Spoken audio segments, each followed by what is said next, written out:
C'est une des dernières fois qu'Annelise caresse ses 10 petits chiots, miraculés.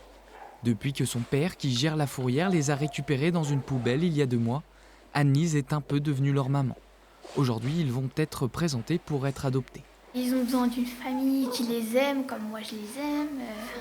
Une histoire touchante qui a attiré une trentaine de futurs maîtres, prêts à adopter un des chiots de la portée. Les chats qu'on a adoptés, c'est des chats qui venaient d'un refuge, dont un des deux qui venait d'une portée qui avait été abandonnée en forêt. Donc là, des chiots qui ont été abandonnés dans une poubelle, ça m'a parlé aussi. Ils ont une histoire qui est assez marquante. Et puis, ce que j'apprécie ici aussi, c'est que ce sont des chiots. Donc l'éducation, elle m'appartient un petit peu plus. François, lui, a eu un coup de cœur pour Andéis. Grand, ce jeune mâle pèsera près de 25 kilos.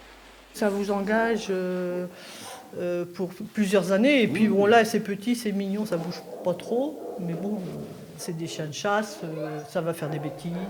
Alors avant de les laisser quitter le refuge, Chantal veut s'assurer de certains critères.